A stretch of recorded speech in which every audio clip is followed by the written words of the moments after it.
Hello everyone, कैसे हैं आप लोग। आई होप आप सभी बेहतर है और अपनी पढ़ाई करिए, सोशल डिस्टेंस मेंटेन रखिए, बाहर कम न जाइए, जो भी नियम्स हैं उनको फॉलो करिए। देखिए, हम लोगों ने 1 से 9 तक चैप्टर्स कंप्लीट कर लिए हैं। 1 शॉर्ट वीडियोस हैं, सारे टॉपिक्स जितने भी आपका है पूरा चैप्टर कवर किया गया विद मोस्ट इंपॉर्टेंट क्वेश्चन के साथ, उनको देख लीजिएगा। साथ ही हम क्लास 12 के जो भी इंपॉर्टेंट क्वेश्चंस मिलते जाते हैं, आप पूछते हैं, जो क्वेरीज आती है उनमें से जो अच्छे क्वेश्चंस होते हैं उन सबके सारे वेरिएशंस कवर किए हैं। वो प्लेलिस्ट भी अवेलेबल है, उनको देख लीजिएगा जाके। हम लोग आगे अपना चैप्टर 10 कंटिन्यू करते हैं। 9 तक कंप्लीट हो चुका है। चैप्टर 10 देखिए बहुत इजी टॉपिक है। एक्चुअली इजी इसलिए क्योंकि इसको आप ऑलरेडी पढ़ चुके हो। ये फिजिक्स में भी आपका वेक्टर जो इस चैप्टर में आप पढ़ोगे उसका मैक्सिमम पार्ट हमने पढ़ रखा है। कुछ एक्स्ट्रा पार्ट आपको मिलेगा देखने के लिए। तो मैथमेटिक्स है या मैथमेटिक्स टर्म्स हमको कुछ नए मिलेंगे, तो बेसिक पार्ट हम बहुत जल्दी से कवर करेंगे, फिर क्वेश्चंस पे अच्छे से प्रैक्टिस कर लेंगे। देखिए, वेक्टर अलजेब्रा का मैक्सिमम यूज आपको मिलेगा 3D ज्योमेट्री में। और अगर आप वेक्टर और 3D की बात करें तो दोनों को मिला के लगभग 14 मार्क्स का पूछा जाता है, जिसमें से सबसे ज्यादा वेटेज होता है 3D ज्योमेट्री का। उसमें अच्छे क्वेश्चन बनते हैं, अच्छे कॉन्सेप्ट है, इसी का यूज होता है। अब ये सोचो कि आप बिना डिफरेंशिएशन पढ़े जा रहे हैं, इंटीग्रेशन तो पढ़ नहीं सकते, तो सेम कॉन्सेप्ट यहाँ पे लगता है। बिना इसको पढ़े आप 3D ज्योमेट्री नहीं लगा सकते। देखिए, वेक्टर में जो बेसिक चीज है वो पहले देख लेते हैं। नाम से पता चलता है 2 फिजिकल क्वांटिटी होती है, आपने पढ़ रखा होगा। एक वेक्टर क्वांटिटी होती है, एक स्केलर क्वांटिटी। स्केलर क्वांटिटी आपके सिलेबस में नहीं है, बस पता होना चाहिए क्या होता है।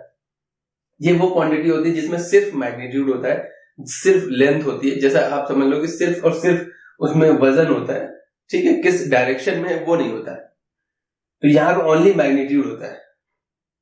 एग्जाम्पल आप देख लो, डिस्टेंस, स्पीड, मास एक्सेट्रा, इस टाइप के जो चीजें जिनमें सिर्फ वेट होता है, मैग्नीट्यूड होता है। सेकेंड है हमारा वेक्टर क्वांटिटी। वेक्टर क्वांटिटी क्या होती है? वो क्वांटिटी जिसमें मैग्नीट्यूड तो होगा ही होगा, साथ में डायरेक्शन होना कंपलसरी है। फिजिक्स में आप पढ़ चुके हो, इसको बहुत डीपली एक्सप्लेन भी नहीं करना है, रिवीजन बैच है। एग्जांपल्स हमने लिख दिए, ठीक है। एक चीज आपको ध्यान रखना है, कुछ इंपॉर्टेंट पॉइंट्स होते हैं, उनसे थोड़ा सा कॉन्फिडेंस बिल्डअप होता है। क्या है कि करंट हमारी जो है एक स्केलर क्वांटिटी है, इसके बावजूद इसमें मैग्नीट्यूड और डायरेक्शन होने के बावजूद भी ये एक ऐसी स्केलर क्वांटिटी। हमने अभी क्या पढ़ा कि ऐसी क्वांटिटी जिसमें डायरेक्शन और मैग्नीट्यूड दोनों होता है वो हमारी वेक्टर क्वांटिटी होती है। सिर्फ मैग्नीट्यूड होता है स्केलर क्वांटिटी। लेकिन करंट एक ऐसी क्वांटिटी है, एक्सेप्शंस होते हैं कि वहां पे मैग्नीट्यूड और डायरेक्शन के साथ होने के बावजूद भी एक स्केलर होती है। ऐसा रीजन क्यों होता है? क्योंकि जो वेक्टर क्वांटिटी होती है ना, उसमें मैग्नीट्यूड और डायरेक्शन के साथ साथ उनकी एडिशन वाली प्रॉपर्टी भी फॉलो होनी चाहिए। एडिशन हम देखेंगे अभी, वो करंट फॉलो नहीं करती। आपने पढ़ा होगा पैरेलल सीरीज वाले लॉ फॉलो करती है, तो इसलिए ये एक एक्सेप्शन होता है। इस टाइप की और भी क्वांटिटीज होंगी, लेकिन अभी आप इतना ध्यान रखिए, करंट एक ऐसी क्वांटिटी है जो स्केलर है बावजूद मैग्नीट्यूड और डायरेक्शन के। रीजन पूछे तो कहते ना ये एडिशन लॉ को फॉलो नहीं करती, जो वेक्टर एडिशन लॉ होता है। अब देख लेते हैं टाइप्स ऑफ वेक्टर, फिर रिप्रेजेंटेशन देखेंगे और बाकी फिर आगे कंटिन्यू करेंगे। देखिए, टाइप्स ऑफ वेक्टर में जो मेन है उन पे आपको फोकस करना है, लेकिन आपको पता होना चाहिए बाकी होते क्या है। जीरो वेक्टर क्या होता है? ऐसा वेक्टर जिसकी लेंथ 0, मैक्सिमम डेफिनेशन जो नाम से पता चलेंगी ना, या तो वो लेंथ से रिलेटेड होंगी जो उनके नाम है, या तो फिर डायरेक्शन से रिलेटेड होंगी। तो यहां पे हम कह रहे हैं जीरो वेक्टर, ऐसा वेक्टर जिसका इनिशियल पॉइंट, वेक्टर क्या होता है भाई?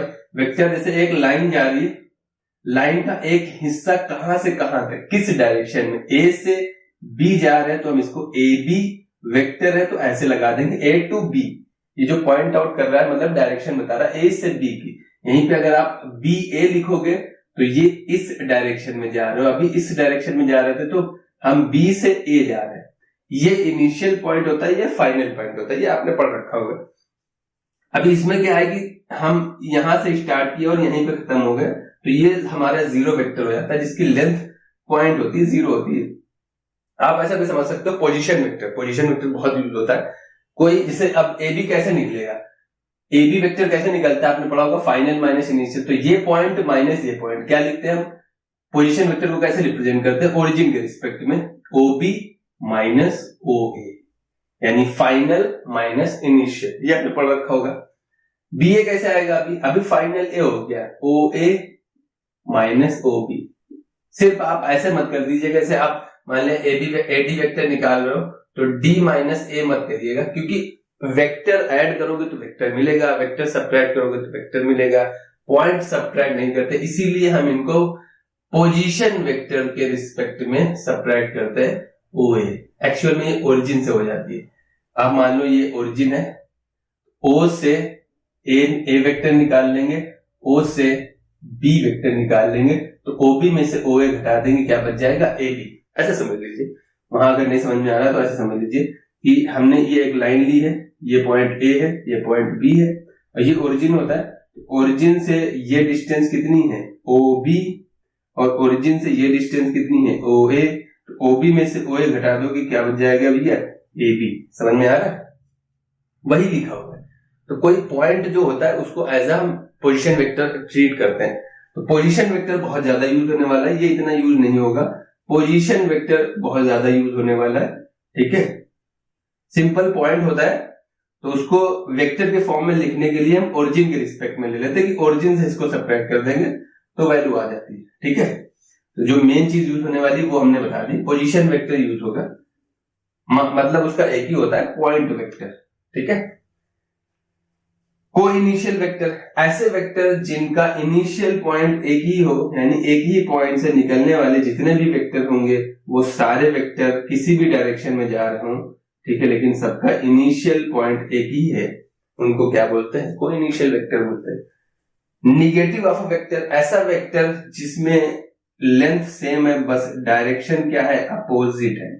कहने का मतलब है ये वेक्टर ए है और यही वेक्टर अगर अपोजिट डायरेक्शन में होगा तो ये क्या हो जाएगा, माइनस ऑफ ए। समझ में आ रहा है। फ्री वेक्टर क्या होता है, देखिए फ्री वेक्टर अच्छा कॉन्सेप्ट है, इसका यूज होता है, बस नाम पता हो ना, वैसे क्वेश्चंस में यूज होता है, क्या होता है अभी हम बता देंगे। फ्री वेक्टर एक ऐसा वेक्टर होता है जिसे मान लीजिए ये वेक्टर है, इसको हम कहीं भी मूव करा सकते हैं पैरेलली, यानी इसके ऊपर इधर ला सकते थे, इसके आगे भी ला सकते हैं। ऐसा वेक्टर जो फ्रीली मूव हो सकता है अपने पैरेलल या अपनी ही लाइन में आगे पीछे। ठीक है, लेंथ नहीं बदलनी चाहिए, डायरेक्शन नहीं बदलनी चाहिए, तो उस वेक्टर को हम क्या बोलते हैं, फ्री वेक्टर। इक्वल वेक्टर क्या होता है, ऐसे वेक्टर जिनकी लेंथ और डायरेक्शन दोनों क्या होती है, सेम।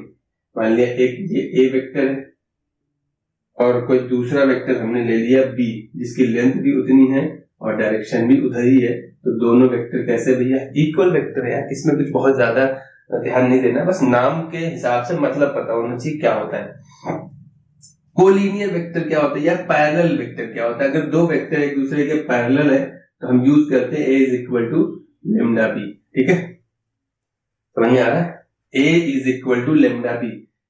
कोप्लेनर क्या होता है, कोप्लेनर का मतलब होता है, ये देखिए आपको 3D में ज्यादा यूज होने को मिलेगा। क्वेश्चन आएगा कि prove that vectors are coplanar, यहाँ पे क्या आएगा, prove that vectors are collinear. Collinear का मतलब क्या होता है, या तो एक ही लाइन में सारे वेक्टर होंगे, एक ही लाइन में मतलब है, मतलब क्या है कि एक लाइन में होने का, जैसे हमने एक लाइन दे दी, ये वेक्टर ए है, इतनी डिस्टेंस में मान लिया, इसके बाद कोई वेक्टर बी है, इसके बाद कोई वेक्टर सी है, एक ही लाइन में हो। या ऐसा भी हो सकता है कोलिनियर के केस में, ये ए है, ये बी है, हो सकता है कि ये माइनस सी हो, ये सब एज इट इज कोलिनियर है। क्यों कोलिनियर हो गए भाई, कोलिनियर हम पढ़ते आए थे, एक ही लाइन ट्रायंगल में क्या करते थे, एक ही लाइन में पॉइंट है तो वो कोलिनियर पॉइंट्स है। लेकिन यहाँ पे ये कैसे कोलिनियर हो गए भाई, अभी हमने पढ़ा था फ्री वेक्टर, इस वेक्टर को हम मूव करा सकते हैं पैरेलली, तो इसको अगर इस लाइन के ऊपर भी तो ला सकते हैं। फ्री वेक्टर क्या होता है, मूव होते हैं, इस वेक्टर को भी इसके ऊपर रख सकते हैं, तो पैरेलल वेक्टर एक्चुअल में कोलिनियर भी होते हैं। एक चीज क्लियर हो गई। कोप्लेनर 3D में पूछा जाएगा इसी तरीके से कि एक ही प्लेन, मान लीजिए ये एक प्लेन है तो इस पे जितने भी, मान लीजिए हमारा बोर्ड एक प्लेन है तो इस बोर्ड में जितने भी वेक्टर बन सकते हैं वो सारे कोप्लेनर होंगे। अब एक क्वेश्चन आता है, क्या दो पॉइंट कोलिनियर होते हैं, क्या दो वेक्टर कोप्लेनर होते हैं? तो एक चीज ध्यान रखिए, जो हम लोग स्ट्रेट लाइन में जो कॉन्सेप्ट पढ़ के आए थे, मैक्सिमम पूरा कॉन्सेप्ट वो यहाँ और आगे 3D में अप्लाई होने वाला है। प्लेन के लिए हम वही फॉर्मूले, उसी टाइप के फॉर्मूले पढ़ेंगे, तो हम पढ़ेंगे तो रिलेट करके याद कराएंगे आपको। लेकिन यहाँ पे देखिए, दो पॉइंट हमेशा कोलिनियर होते हैं। प्रूफ हम 3 के लिए करते हैं या 4 के लिए करेंगे, लेकिन 2 पॉइंट हमेशा कोलिनियर होते हैं। आप कहीं भी 2 पॉइंट सोच लो, उन 2 पॉइंट से एक लाइन जरूर पास हो सकती है।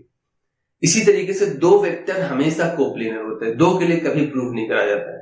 3 वेक्टर कोप्लेनर होते हैं तो उसके लिए प्रूवमेंट पूछ लिया जाता है। तो यहाँ पे कोप्लेनर आप समझ गए क्या होता है, ये उसमें हम पढ़ेंगे, बस ये सिमिलर था इसलिए मैंने बता दिया। एक प्लेन में होंगे तो कोप्लेनर है, एक लाइन या एक लाइन के ऊपर पैरेलल होंगे तो वो कोलिनियर है। यहाँ पे लेमडा के 2 साइन आते हैं, या तो पॉजिटिव आएगा या निगेटिव आएगा। लेमडा पॉजिटिव है तो सेम डायरेक्शन है, और अगर निगेटिव है तो अपोजिट डायरेक्शन है। ठीक है, समझ में आ रहा है। और लेमडा की वैल्यू 1 हो जाएगी तो इक्वल वेक्टर हो जाएंगे। अब वो पैरेलल हो या एंटी पैरेलल हो वो नहीं, लेकिन इक्वल वेक्टर हो जाएंगे। बस पैरेलल है, सेम डायरेक्शन है तो प्लस लेमडा की वैल्यू आएगी। लेमडा कुछ भी हो सकता है, 1 2 3 1/2 1/3 कुछ भी हो सकता है। और निगेटिव आएगा तो एंटी पैरेलल है। यूनिट वेक्टर ये सबसे इंपॉर्टेंट, देखिए 3 स्टार दिए इसको। कहने को तो बहुत इजी है, बहुत इजी कॉन्सेप्ट है। नाम से पता चल रहा है यूनिट, जिसकी लेंथ कितनी होगी यूनिट, ऐसा वेक्टर जिसकी लेंथ 1 है। भाई वेक्टर में होता क्या है, अभी तक हमने पढ़ा है वेक्टर में एक्चुअल में क्या होता है, मैग्नीट्यूड होता है इनटू डायरेक्शन भी होती है। अगर आप उसी को उसकी मैग्नीट्यूड से डिवाइड कर दोगे, आप सोचो ना एक वेक्टर है जिसमें लेंथ भी है डायरेक्शन भी है, तो अगर हम लेंथ से डिवाइड कर देंगे तो बचेगा कि सिर्फ डायरेक्शन। तो इसीलिए भैया इसको बोलते हैं डायरेक्शन वेक्टर। डायरेक्शन वेक्टर समझ में आ रहा है, ये भी नाम है। तो वेक्टर को हम रिप्रेजेंट कैसे करते हैं, कैप से इसको बोलते हैं। कैप, ये जो सिंबल यूज हो रहा है इसको हम कैप बोलते हैं। कैप जो हम लोग लगाते हैं उसी तरीके से समझ लीजिए। इसकी वैल्यू क्या आती है, किसी भी वेक्टर का अगर आप कैप निकाल रहे हो, ए का निकाल रहे हो तो वेक्टर को ऐसे लिखा जाता है, यूनिट वेक्टर ऐसे लिखा जाता है। तो उसको उसकी लेंथ से डिवाइड कर दो। लेंथ कैसे निकलती है अभी हम समझेंगे जब हम रिप्रेजेंटेशन देखेंगे। आपने पढ़ रखा होगा फिजिक्स में, मान के चलते हैं, लेकिन अभी हम इसको समझेंगे। बस आप इतना ध्यान रखो कि वेक्टर में मैग्नीट्यूड होता है, डायरेक्शन होती है। अगर आप उसको मैग्नीट्यूड या लेंथ से डिवाइड कर दोगे तो सिर्फ क्या बचेगी, डायरेक्शन। तो यहाँ पे देखिए हमने लेंथ से, उसी की लेंथ से डिवाइड कर दिया, तो इसी को डायरेक्शन बोलते हैं यूनिट। अब इसकी लेंथ कितनी आती है, जब आप लेंथ से डिवाइड कर दोगे तो उसकी लेंथ कितनी होगी, 1। ऐसा वेक्टर जिसकी लेंथ 1 हो, सिर्फ उसके बाद डायरेक्शन होती है, तो उसको हम क्या बोलते हैं, यूनिट वेक्टर। ये फॉर्मूला होता है, बहुत यूज होने वाला है। और कैप तो बहुत जगह, हर वेक्टर में आपको मिलेगा कैप, आई कैप, जे कैप, के कैप, ये सब पढ़ते हैं ना, तो वो यही है। क्या होते हैं अभी हम रिप्रेजेंटेशन में उसको देखेंगे। तो ये बेसिकली टाइप्स ऑफ वेक्टर्स है। चाहे तो आप स्क्रीनशॉट ले लो या बस इनके नाम, और चाहे तो हिंट लिख लेना, इतना सफिशिएंट है। बस नाम पता होना चाहिए, वो जरूरी है, डेफिनेशन कभी नहीं आने वाली। अब देखते हैं हम किसी वेक्टर को रिप्रेजेंट कैसे करते हैं। रिप्रेजेंटेशन में वेक्टर को रिप्रेजेंट कैसे करते हैं भाई, वेक्टर में क्या होता है, मैग्नीट्यूड के साथ डायरेक्शन होती है, यानी वो किस डायरेक्शन में है। एक्स एक्सिस से कितने एंगल पे, वाई एक्सिस से कितने एंगल पे, जेड एक्सिस से कितने एंगल पे, तो हमको फाइनल उसकी डायरेक्शन मिलेगी, फाइनल पोजीशन मिलेगा। एक्स वाई जेड की बात कर रहे हैं। ये जो फिगर दिख रहा है ये एक्चुअल 3D फिगर है, इसमें बनाया गया। ये समझ लीजिए ये जेड है, ये वाई है, तो ये एक्स एक्सिस होगी, इससे बाहर निकलेगी। ये जो ऐसे दिख रही है ये एक्चुअल में इससे बाहर है। अभी समझ में आ रहा है, ये एक्स है, ये वाई है और ये जेड है, और बीच में यहां पे कहीं पे पॉइंट है। आप मान लीजिए मेरा रूम है, ये एक्स एक्सिस है, ये वाई एक्सिस है, और ये जो ऊपर गया ये जेड एक्सिस है। तो ये पॉइंट बीच में कहीं, ये जो पी पॉइंट है, एक्स एक्सिस, वाई एक्सिस और जेड एक्सिस चल के आए, तब हमें ये पॉइंट मिला है। एक्स एक्सिस को वेक्टर में कैसे रिप्रेजेंट करते हैं, एक्स डायरेक्शन। भाई यूनिट वेक्टर क्या होता है, यूनिट वेक्टर अभी हमने बताया था कि वो डायरेक्शन वेक्टर होता है, क्योंकि उसमें सिर्फ क्या होती है, डायरेक्शन होती है वेक्टर में, यूनिट वेक्टर में। तो एक्स एक्सिस में हम आई कैप को रिप्रेजेंट करते हैं, यानी ये इसकी डायरेक्शन आई से रिप्रेजेंट होती है। वाई की डायरेक्शन हम जे से रिप्रेजेंट करते हैं। अब यूनिट लेंथ है ये। अब अगर आप 3 यूनिट चलोगे तो 3j हो जाएगा, इसमें -2 यूनिट चलोगे तो -2i हो जाएगा। ये रिप्रेजेंट करेगा कि डायरेक्शन किस डायरेक्शन में चल रहा है। माइनस का मतलब है -x साइड, पीछे वाली साइड चले जाएंगे। z एक्सिस को हम k कैप से रिप्रेजेंट करते हैं, यानी इस पे यूनिट लेंथ चली गई है तो उसको k कैप से बोलेंगे। अब 5 यूनिट चली गई है तो 5k कैप हो जाएगा। उस हिसाब से ये हम डायरेक्शन रिप्रेजेंट करते हैं। यानी अगर हम कोई वेक्टर ले दें -2i + 3k, इसका मतलब क्या है, इसमें i डायरेक्शन है, मतलब x एक्सिस पे चला है, z एक्सिस पे चला है लेकिन y एक्सिस 0 है, यानी कि वो सिर्फ इस प्लेन में होगा, कहीं yxz वाले प्लेन में होगा, बाहर नहीं आया। समझ में आ रहा है? तो इससे हमको पता चल जाता है कि किस प्लेन में है या किस डायरेक्शन में है। लेंथ कैसे निकलती है, ये लेंथ कैसे आ गई, आप सोच लो। अगर हम सिर्फ एक्स वाई एक्स एक्सिस की बात करें, जैसे मान लीजिए एक्स एक्सिस वाला प्लेन, ये जो प्लेन दिख रहा है ऐसे, ये एक्चुअल में ऐसा है, तो ये प्लेन ऐसा होगा हॉरिजॉन्टल। इस प्लेन में हमने क्या देखा, ये एक्स है और ये वाई है, ठीक है। ये कोई पॉइंट अगर हम लेते हैं तो ये लेंथ कैसे निकलती है, ये एक्स और ये वाई, तो ये लेंथ कैसे निकलती है, ये वाली लेंथ कैसे आती है, root x square plus y square आती है राइट एंगल ट्रायंगल से। अब ये डायरेक्शन निकल आई हमारी, इसके बाद इसके ऊपर ऐसे डायरेक्शन निकालना है, ये फिर एक राइट एंगल ट्रायंगल बन जाएगा। तो ये प्रूफ करने की जरूरत नहीं है, बस आप फॉर्मूला याद रखिए। किसी भी वेक्टर का अगर लेंथ निकालना है तो x इस कंपोनेंट का स्क्वायर, y कंपोनेंट का स्क्वायर प्लस z कंपोनेंट का स्क्वायर रूट में ऐड कर देते हैं तो हमें लेंथ मिल जाती है। इन जनरल हम इस लेंथ को r से रिप्रेजेंट करते हैं, और आगे आप कहीं भी पढ़ोगे तो जो जनरल वेक्टर होगा उसको भी हम r वेक्टर से ही रिप्रेजेंट करते हैं, ठीक है। लेंथ है तो उसमें मॉड होगा नहीं, स्केलर क्वांटिटी हो गई, ये वेक्टर है। तो इन जनरल अगर हम आगे कभी भी कोई जनरल वेक्टर लेंगे जिसमें एक्स वाई जेड होगा, उसको हम जनरली आर से रिप्रेजेंट करेंगे। तो ये चीज होगी रिप्रेजेंटेशन एक्स वाई जेड। अब ये वेक्टर जो हमने बनाया था, पॉइंट को ओरिजिन से मिला दिया तो एक वेक्टर बन गया ओपी, ओ से पी की ओर। तो ये एक्स से कितने एंगल पे है, वाई से कितने एंगल पे है, जेड से कितने एंगल पे है। इन्हीं एंगल्स के कोसाइन को क्या बोलते हैं हम, डायरेक्शन कोसाइंस, ठीक है। डायरेक्शन रेशियोज क्या होते हैं भैया, वेक्टर के जो कंपोनेंट्स है वो क्या है, उन्हीं को हम डायरेक्शन बोलते हैं। अगर हम इसकी बात करें तो इसके डायरेक्शन रेशियोज क्या हो जाएंगे, डायरेक्शन रेशियोज हो जाएंगे भैया एक्स वाई जेड, ठीक है। बात क्लियर इतनी।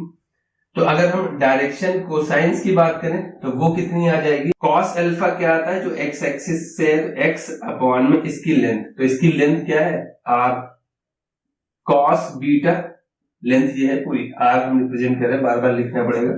कॉस बीटा कितना है, वाई के साथ कितना एंगल है, तो y upon r. Cos gamma कितना आएगा, जेड के साथ कितना एंगल है, और अपॉन में आर, यानी z component with sine, y component और एक्स कंपोनेंट, इनको इनकी लेंथ से डिवाइड कर दोगे तो क्या आ जाएगा, डायरेक्शन कोसाइन आएगा। और सिर्फ कंपोनेंट्स बताओगे वो डायरेक्शन रेशियो होते हैं। एक और अच्छी चीज देखो, इसको एल से रिप्रेजेंट करते हैं, एल की वैल्यू कितनी हो गई, एक्स अपॉन में आर। इसको एम से रिप्रेजेंट करते हैं, इसकी वैल्यू वाई अपॉन में आर। और इसको एल एम एन से रिप्रेजेंट करते हैं, उसकी वैल्यू जेड अपॉन में आर। कोई दिक्कत है, इतनी चीज क्लियर है। यहां से देखिए एक फॉर्मूला आता है, अगर हम इनको स्क्वायर करके ऐड करते हैं, यानी cos square alpha plus cos square beta plus cos square gamma, इसको स्क्वायर इसको स्क्वायर इसको स्क्वायर करके ऐड करोगे, ऊपर कितना हो जाएगा, x square plus y square plus z square, नीचे आर स्क्वायर सेम था, एलसीएम ले लिया हमने, और आर स्क्वायर भी एक्चुअल में क्या है, तो वैल्यू कितनी है, पूरा पूरा कैंसिल आउट हो जाएगा, वैल्यू कितनी आ रही है पर। तो यहां से हमें एक फॉर्मूला पता चला जो आपको ध्यान रखना है कि cos square alpha cos square beta plus cos square gamma की वैल्यू क्या होती है, 1। इस फॉर्म में दिया हो, या एल स्क्वायर एम स्क्वायर और एन स्क्वायर की वैल्यू क्या होती है भैया, 1। ये दोनों फॉर्मूले याद रखना है। इसी से एक वेरिएशन और बन जाता है, वो भी देख लो भैया। कॉस स्क्वायर को क्या लिख सकते हैं, 1 minus sine square alpha, 1 minus sine square beta, 1 minus sine square gamma की वैल्यू पर। तो माइनस वाले पार्ट उधर भेज देंगे, 1 कैंसिल हो जाएगा, तो ये तीनों उधर जाएंगे, वैल्यू क्या हो जाएगी, sine square alpha sine square beta sine square gamma की वैल्यू कितनी आ रही है, 2। कभी कभी एक मार्क्स में ये दे देगा, ये प्रूफ कराने का, या कहेगा कि डायरेक्शन कोसाइंस का यूज करके ये प्रूफ करो, तो हमें पता है इजीली प्रूव हो जाता है। तो ये कुछ वेरिएशन है जो आपको ध्यान रखने हैं। डायरेक्शन कोसाइन क्या होता है, डायरेक्शन रेशियो क्या होता है, वेक्टर रिप्रेजेंट कैसे करते हैं, इस सारे मतलब पता होना चाहिए, कैसे निकालते हैं ये भी पता होना चाहिए। चलिए अब देखते हैं एडिशन ऑफ वेक्टर्स, अच्छा पार्ट है। देखिए एडिशन के आपके पास 2 लॉ है, एक है ट्राइंगल लॉ और एक है पैरेललोग्राम। मेन तो यही है यार, इसी से ये पैरेललोग्राम आया। कैसे, अभी हम देखेंगे। ट्रायंगल लॉ कहता क्या है कि आप किसी एक वेक्टर को किसी दूसरे वेक्टर के हेड टेल से ज्वाइन करिए, यानी ये हेड है और ये इसका टेल है, तो इसका हेड इसके टेल से ज्वाइन होगा, तो फाइनल रिजल्टेंट आप इन दोनों को ज्वाइन करके निकाल सकते हैं। तो कहने का मतलब है कि आप 2, 3, 4 जितने भी वेक्टर है, अगर वो इसी क्रम में ज्वाइन हो रहे हैं, ये गया यहाँ पे इसका हेड एंड हुआ, तो दूसरे की टेल यहां से ज्वाइन हुई, फिर तीसरे की टेल यहां से ज्वाइन हुई, फिर इसकी टेल यहां से ज्वाइन हुई, फिर इसका ऐसे ज्वाइन हो गया, फिर ये ऐसे ज्वाइन हो गया, और फिर ये ऐसे ज्वाइन हो गया। हुआ क्या, ए से B C D E F G H. आपने डिस्टेंस और डिस्प्लेसमेंट का कॉन्सेप्ट पढ़ा ना, सेम वही अप्लाई होता है। आपने ये जो है ये दूरी, ये डिस्टेंस ट्रेवल की, तो फाइनल डिस्प्लेसमेंट आपका क्या हो गया, ए से एच, ये फाइनल डिस्प्लेसमेंट हो गया। जितने भी हो बस क्लोज सरफेस है, लेकिन डायरेक्शन इसकी चेंज होगी, ए से एच, फाइनल डिस्प्लेसमेंट ए से एच हुआ ना। तो जब आप यहां पे देखो, ए से बी गए, बी से सी गए, तो फाइनली कहां पहुंचे, ए से सी, सी से ए थोड़ी नहीं पहुंचे। अब बात को समझिए, डायरेक्शन ऐसे जा रही थी, लेकिन अभी हम ऐसे जाएंगे। तो यही हमने लिखा है, यही ट्रायंगल लॉ होता है कि एक के वेक्टर के हेड को दूसरे के टेल से ज्वाइन कराते जाओ, जो फाइनल पोजीशन पहुंचेगी वो इनिशियल से फाइनल वेक्टर की डायरेक्शन होगी, इनिशियल से फाइनल। यानी ए एच को आप क्या लिखोगे, ए एच वेक्टर किसके इक्वल होगा, वो होगा A B plus B C plus C A plus C N C D plus D से ई गए, ई से एफ गए, एफ से जी गए, और जी से एच गए। जितने भी वेक्टर सारे जुड़ जाएंगे। और एक चीज ध्यान रखो, आपने रिलेशन में भी ये कॉन्सेप्ट एक तरीके से पढ़ रखा है। क्या था कि अगर रिलेशन में ए से बी अवेलेबल है और बी से सी है, तो उसी रिलेशन में कॉमन पार्ट हट जाता है, ए सी बी होना चाहिए, ये पढ़ा था।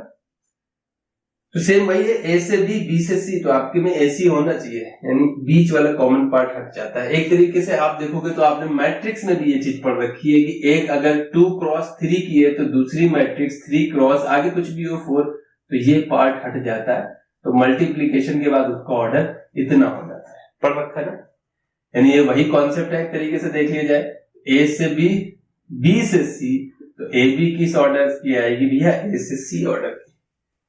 तो ये लगभग उसी सिमिलर टाइप में है, आप जिससे एंड कर रहे हो अगला उसी से स्टार्ट होना चाहिए, तो फाइनल डिस्प्लेसमेंट आ जाता है।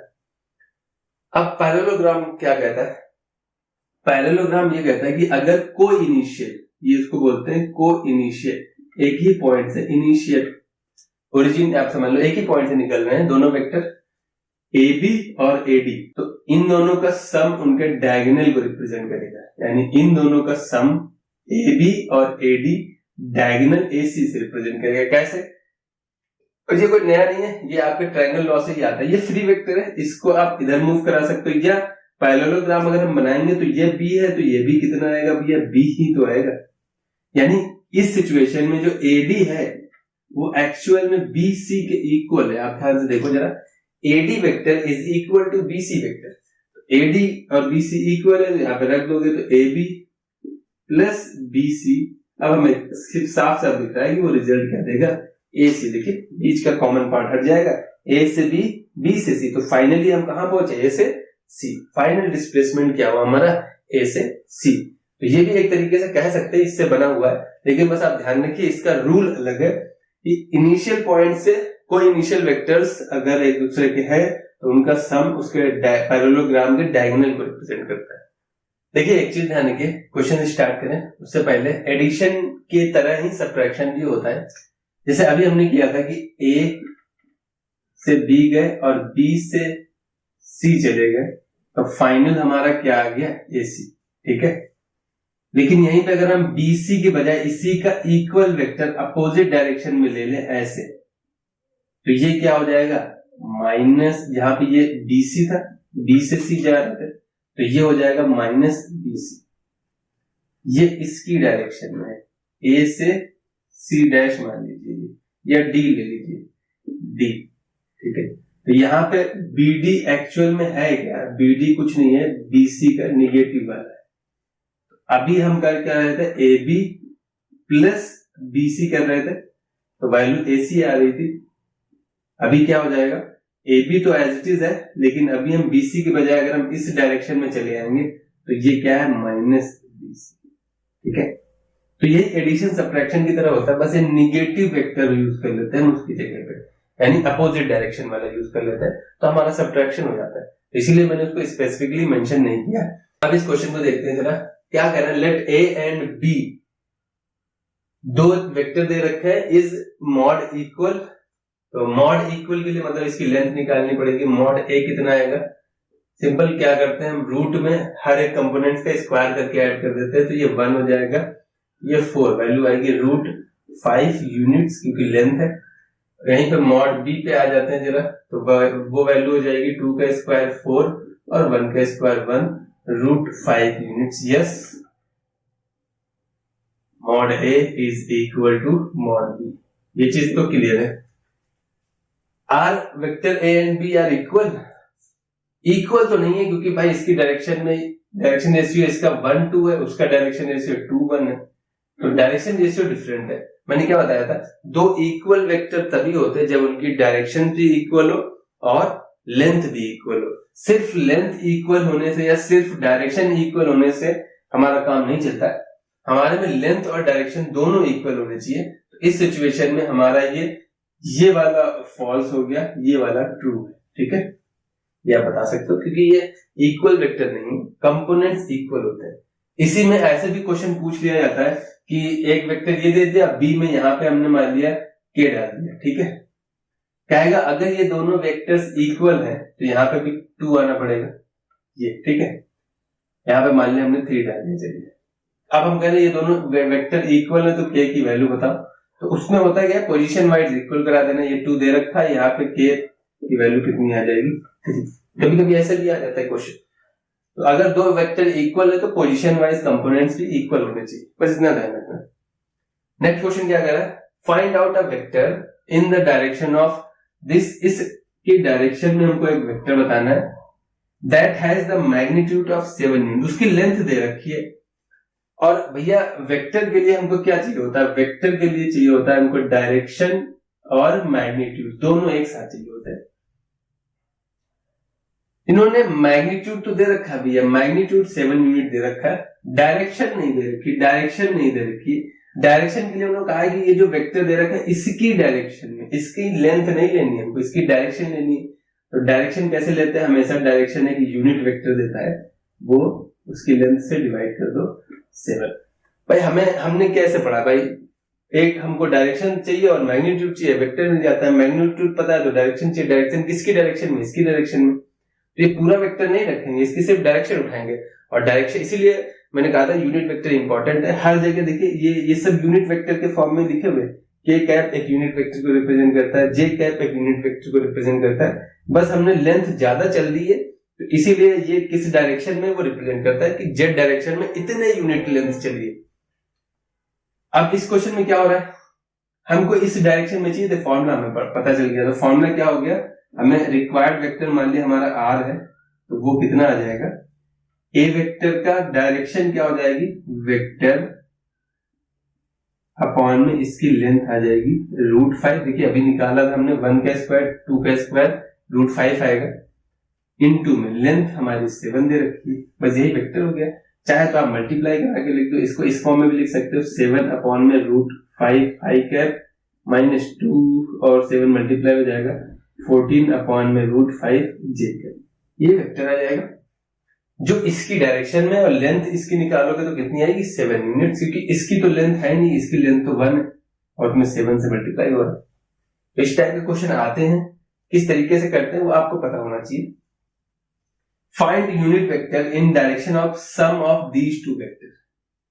हमको यूनिट वेक्टर निकालना है। मान लिया हमने वो वेक्टर c है जो इनके सम से आएगा, a प्लस b, ठीक है। अब हमको c का क्या निकालना है, c कैप ही तो निकालना है। c कैप क्या हो जाएगा, c वेक्टर को उसकी लेंथ से डिवाइड कर देना भैया, ठीक है। a प्लस बी कैसे आएगा, एडिशन सब्ट्रैक्शन बहुत इजी होता है, आई ऐड हो जाएगा तो वो हो जाएगा 2 to 4i, इनको और इनको ऐड कर दो बस, और ये 2 और ये 3j हो जाएगा, यहाँ माइनस और ये +3 है तो -2k। आई होप इतना क्लियर है। ये 2 to 4 2 1 3 और ये -2 बचेगा। अब यूनिट वेक्टर क्या हो जाता है, इसी वेक्टर के नीचे बस लेंथ लिख देनी है, तो 4i cap plus 3j cap minus 2k cap upon में लेंथ कितनी हो जाएगी भैया, x कंपोनेंट का स्क्वायर 16, यहाँ पे 9, यहाँ पे 4। समझ में आ रहा है। √29 आ रही है तो चाहे आप √29 लिख दो या सेपरेट करके इस फॉर्म में भी लिख सकते हो, बात एक ही रहेगी। यहाँ पे 4 अपॉन में √29 i कैप प्लस 3 अपॉन में √29 j कैप माइनस 2 अपॉन में √29 k कैप। ये यूनिट वेक्टर है, इसकी लेंथ 1 होगी। यूनिट वेक्टर हमें निकालना आता है। आगे देखते हैं सेक्शन फॉर्मूला क्या होता है। ये सेक्शन फॉर्मूला भी आप पढ़ चुके हो। कोई 2 पॉइंट्स को एक तीसरा पॉइंट या तो इंटरनली डिवाइड करता है m और n के रेशियो में, या एक्सटर्नली डिवाइड करता है m और n के रेशियो में। यहाँ पे भी 2 पॉइंट आप इनको कह दो या पोजीशन वेक्टर कह दो। पोजीशन वेक्टर अगर हम मान लें ये पॉइंट कह रहे हैं, स्टार्टिंग में जैसे हमने POP निकाला था, याद है जब रिप्रेजेंटेशन किया था, तो सेम उसी तरीके से ये एक पॉइंट है, लेकिन वेक्टर में लेंथ होती है, तो लेंथ के लिए हमने इसको ओरिजिन से मिला दिया। तो अभी क्या हो गया, आप ये कह सकते हो कि position vector of A is a, हमने इसका पोजीशन वेक्टर मान लिया। या आप ये कह सकते हो कि OA वेक्टर कितना है, वो है A। समझ में आ रहा है। दोनों का मतलब एक ही होता है। कैसे एक होता है भाई, पॉइंट को तो हम सिंपल बता नहीं सकते थे कि ये वेक्टर है, तो हमने ये एक्चुअल में एक पॉइंट था, A और B 2 पॉइंट है जिनको कोई तीसरा पॉइंट R इंटरनली m/n के रेशियो में डिवाइड कर। अब हम वेक्टर की बात कर रहे हैं तो भैया ये वेक्टर के फॉर्म में होंगे। अब फॉर्मूला प्रूफ कराने की जरूरत नहीं है, यहाँ पे फॉर्मूला याद रखते हैं, क्रॉस मल्टीप्लाई होता है। ये रेशियो जाता है इसके पास और ये रेशियो जाता है इसके पास, तो फॉर्मूला क्या हो जाता है, MB इंटरनल डिवीजन में क्या आता है, MB प्लस NA अपॉन में रेशियो का सम, इंटरनल है, इसे वहां पे करते थे। mx2 प्लस nx1 अपॉन में m plus n, my2 plus ny1 upon m plus n, ऐसा करते थे। यहाँ पे वही है। एक्सटर्नल में क्या हो जाएगा कि AB के बाहर R इधर होगा या इधर होगा, बाकी सब सेम रहता है। साइन यहाँ माइनस का हो जाएगा, यहाँ क्या आ जाएगा, MB minus NA upon m minus n। अब देखिए अगर यार ये इक्वल डिवाइड कर रहे हो 1:1 के रेशियो में, ये R अगर मिड पॉइंट हो जाए, if R is mid point, अगर R मिड पॉइंट है, कैपिटल R मिड पॉइंट है, तो इसका पोजीशन वेक्टर हमने R मान रखा है, ठीक है। R अगर मिड पॉइंट है तो m और n की वैल्यू क्या हो जाएगी, m और n इक्वल हो जाएंगे, यानी 1 आप मान लो। मिड में डिवाइड कर रहा है, हाफ हाफ, m और n इक्वल हो जाएंगे तो m और n कॉमन लेके कैंसिल हो जाएगा, क्या बचेगा, a प्लस b बाई 1/2 हो जाएगा। भाई m और n की जगह इक्वल रख दो, यहाँ भी m और इसकी जगह भी m रख दोगे।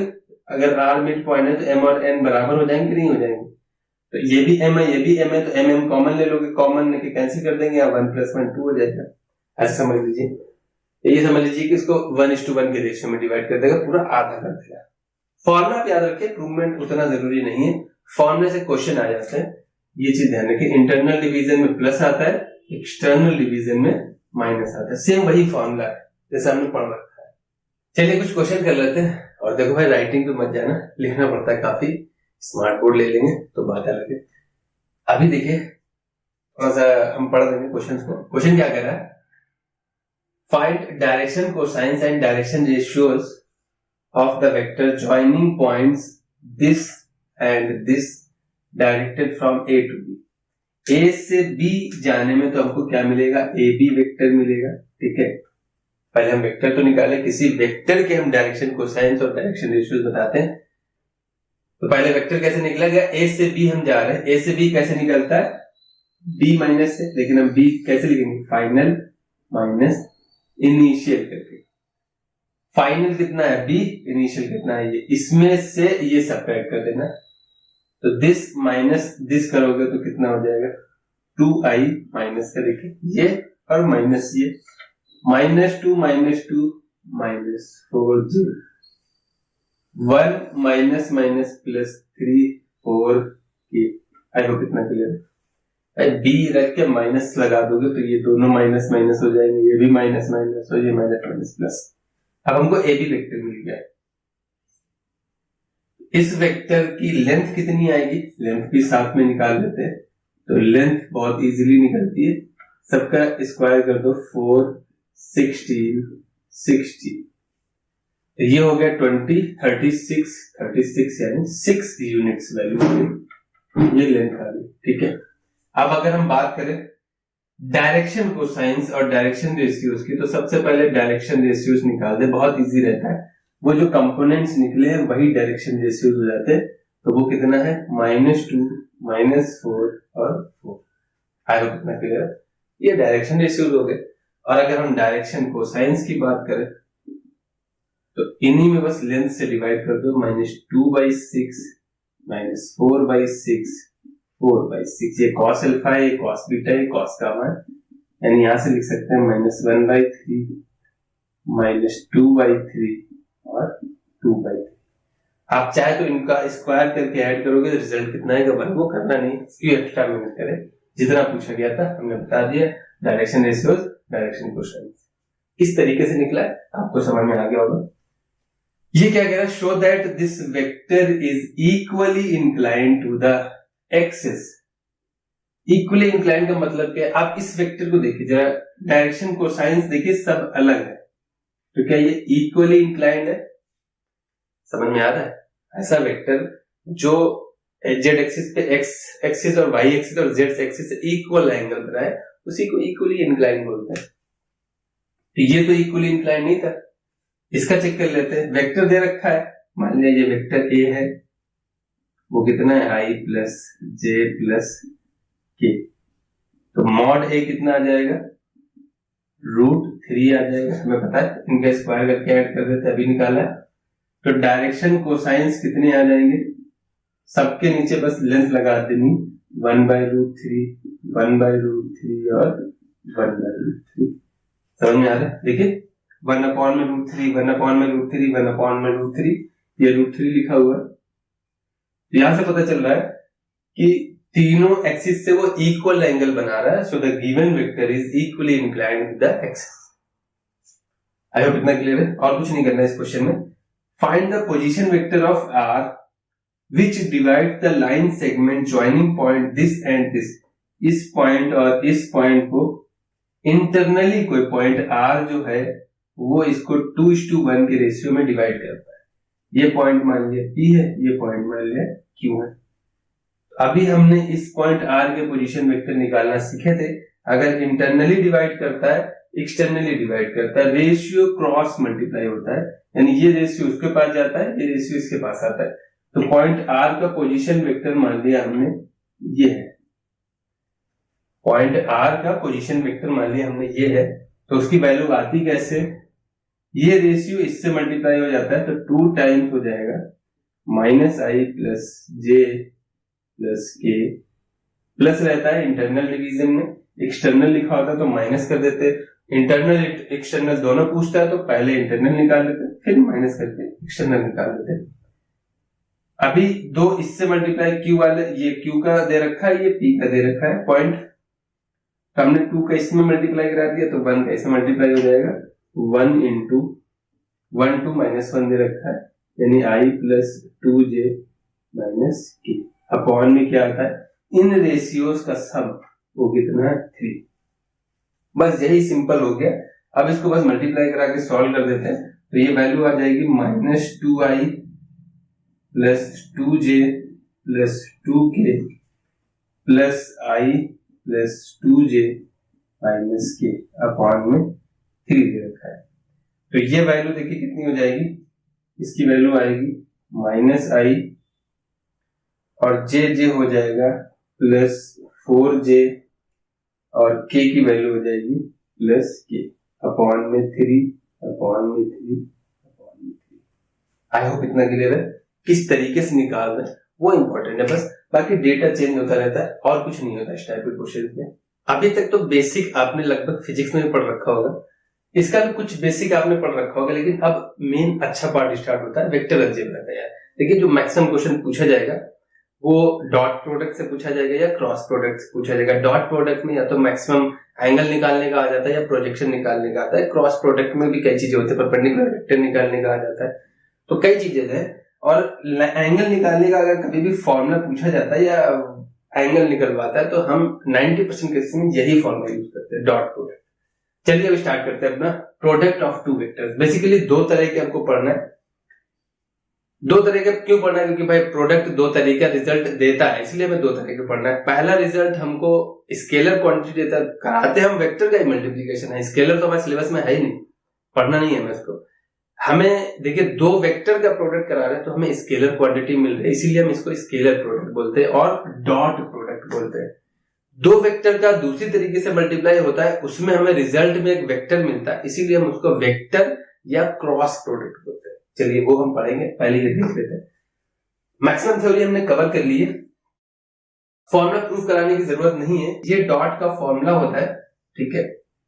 डॉट की वैल्यू क्या, इसको डॉट पढ़ते हैं इसीलिए हम इसको डॉट प्रोडक्ट बोलते हैं। या रिजल्ट हमको एक नंबर मिलता है, वेक्टर तो बचा नहीं, ये भी लेंथ है, ये भी लेंथ है, ये भी एक क्वांटिटी देगा, तो ओवरऑल हमको एक नंबर मिलता है, इसलिए वेक्टर बचता नहीं, इसीलिए हम स्केलर और डॉट प्रोडक्ट बोलते हैं। दो वेक्टर का डॉट प्रोडक्ट, उनकी लेंथ पता है, उनके बीच का एंगल पता है, तो इस तरीके से निकालेंगे। भैया हमको एंगल नहीं पता है, दो वेक्टर पता है, ai plus a1i plus a2j plus a3k, b1 b2 b3 इस टाइप से दे रखा है, तो डॉट प्रोडक्ट कैसे निकलता है? सिंपल इनका रिस्पेक्टिव मल्टीप्लीकेशन हो जाता है, i वाले का i से, j वाले का j से, k वाले का k से, विद साइन। तो इसका इससे मल्टीप्लाई, इसका इससे मल्टीप्लाई और इसका इससे मल्टीप्लाई, ऐसे निकालना है। समझ में आ रहा है? दो चीज क्लियर हो गए। वेक्टर की लेंथ और एंगल दे रखा है तो ये फॉर्मूला यूज होगा, सिर्फ वेक्टर दे रखे हैं तो ये फॉर्मूला यूज होगा। डॉट प्रोडक्ट बहुत इजी होता है, वैसे मल्टीप्लाई कराने में भैया इसका इससे भी होता है, लेकिन वो जीरो हो जाता है। रीजन आपको पता होगा, अभी हम यहाँ एक्सप्लेन कर रहे हैं कुछ इंपॉर्टेंट पॉइंट्स में। ए डॉट भी एक रियल नंबर आता है, इसीलिए हम इसको स्केलर बोलते हैं, एक्सप्लेन करने की जरूरत नहीं है। अगर ए और बी, आप बताइए अगर दो वेक्टर का डॉट जीरो आ गया, ये कब हो सकता था? ये हो सकता है या तो भैया ए जीरो होगा, ठीक है, या हम कह सकते थे कि बी जीरो होगा, ये भी ठीक है, या कॉस थीटा, या भाई तीन चीजें थी यहाँ पे ना, ए बी सी, तो अगर हम ये जीरो कर देंगे तब भी जीरो हो जाएगा, ये जीरो कर देंगे तब भी जीरो हो जाएगा, या ये जीरो कर देंगे तो कॉस थीटा जीरो कब हो जाएगा? जब थीटा की वैल्यू क्या हो जाएगी? 90। यानी ये एक दूसरे के परपेंडिकुलर अगर हो जाते तब भी डॉट प्रोडक्ट जीरो हो जाएगा। लेकिन यहाँ पे अगर हमने मेंशन कर दिया कि दो नॉन जीरो प्रोडक्ट वेक्टर है, यह वेक्टर तो जीरो नहीं है, यानी ये दो सिचुएशन तो नहीं हो सकती, तो 100% ये होगा तभी उनका डॉट प्रोडक्ट क्या आएगा भैया? जीरो आएगा। ये कब होगा? जब ए बी पे क्या होगा? परपेंडिकुलर होगा, ये आपस पे परपेंडिकुलर होंगे तभी इनका डॉट जीरो आता है।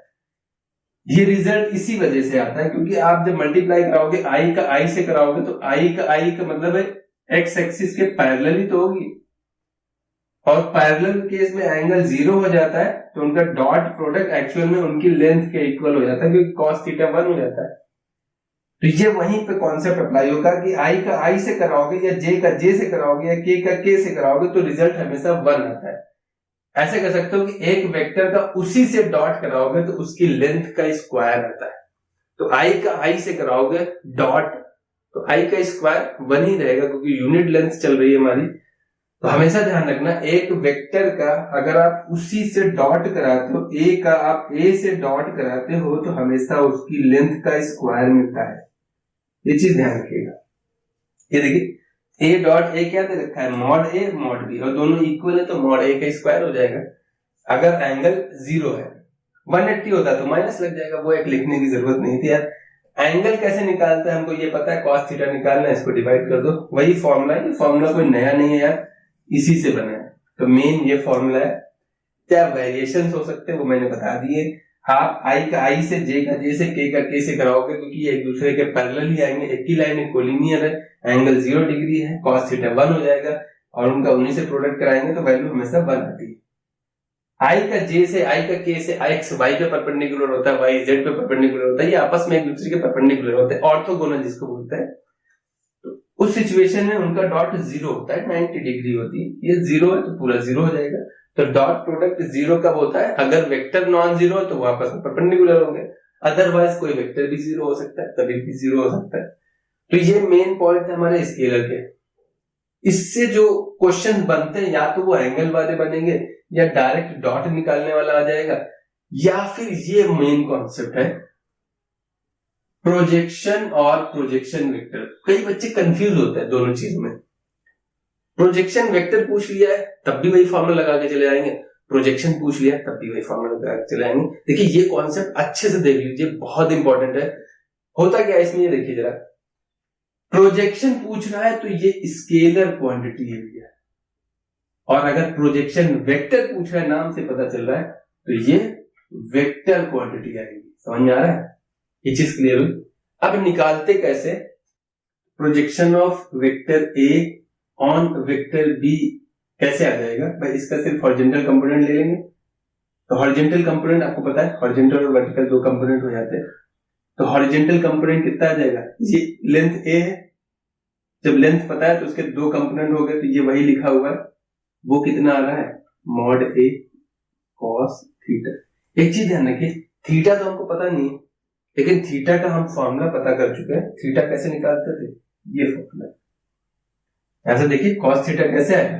तो कॉस थीटा की वैल्यू रख देंगे अगर आप, तो यहाँ पे मॉड ए इंटू ये आता है ए डॉट बी अपॉन में मॉड ए मॉड बी, तो ये कैंसिल आउट हो जाएगा। तो वैल्यू कितनी आ रही है? Projection of A on B या along B, A dot B upon में बी, ये यूनिट वेक्टर होता है, ऐसे लिख सकते हैं। तो ये एक्चुअल में डॉट प्रोडक्ट है, ये एक्चुअल में एक लेंथ देगा, वेक्टर नहीं है अभी यहाँ पे। ये जो आ रहा है is given by A dot B cap, ये याद रखिए, ये फॉर्मूला होता है। Projection of A on vector B, अगर हम पूछते प्रोजेक्शन ऑफ बी, अगर हम पूछ लेते प्रोजेक्शन ऑफ बी ऑन ए, तो जिसके अलोंग पूछ रहा है उसकी डायरेक्शन लेते हैं, तो बी डॉट ए कैप, ऐसे याद रखिए। जिसके अलोंग पूछ रहा है, बी के अलोंग पूछा है तो बी की डायरेक्शन डॉट ए। अब अगर प्रोजेक्शन वेक्टर पूछ लेता हमको, तो ये लेंथ पता चल गई, ये लेंथ।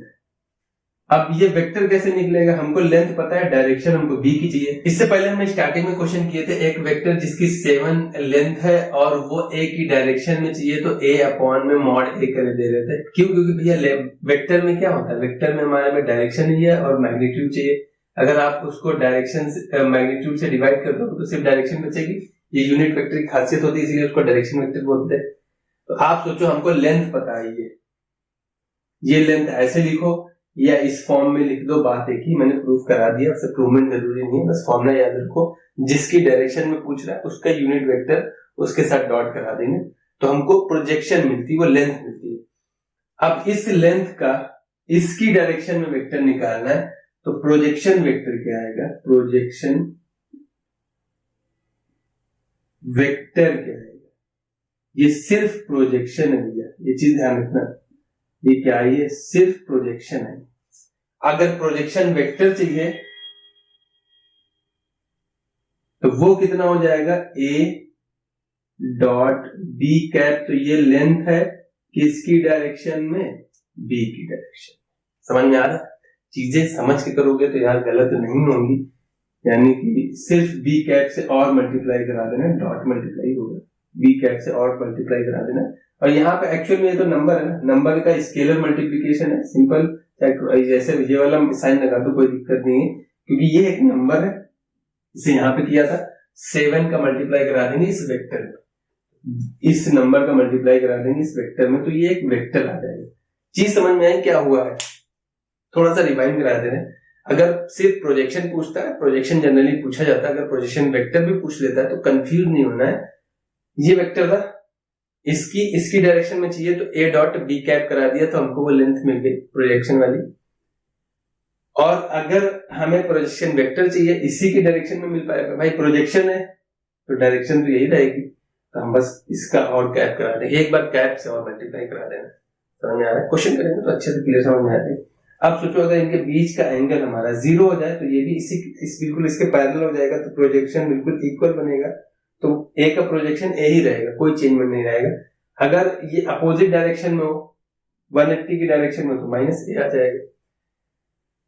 थीटा अगर 90 हो जाए, सोचो इसके ऊपर एग्जैक्ट ऐसे खड़ा हो जाए, आप जब सोचो सूरज अगर आपके सर के ऊपर होगा तो नीचे तो 0 बिल्कुल छाया तो बनेगी नहीं, तो ये वही सिचुएशन है। 90 या 90 का मल्टीपल होता है तो प्रोजेक्शन 0 रहता है। ये सिर्फ पॉइंट याद रखने के लिए, मेन आपको ये फॉर्मूला याद रखना है, और अगर प्रोजेक्शन वेक्टर पूछा जाता है तो एक बी कैप और मल्टीप्लाई करा देना है, ठीक है। तो ये अच्छे पॉइंट्स हैं, इनको नोट कर लेना, ठीक है, एक दो बार प्रैक्टिस कर लेना, बाकी हम एग्जांपल्स करते हैं तो अच्छे से क्लियर हो जाए। अब देखिए कुछ क्वेश्चंस कर लेते हैं।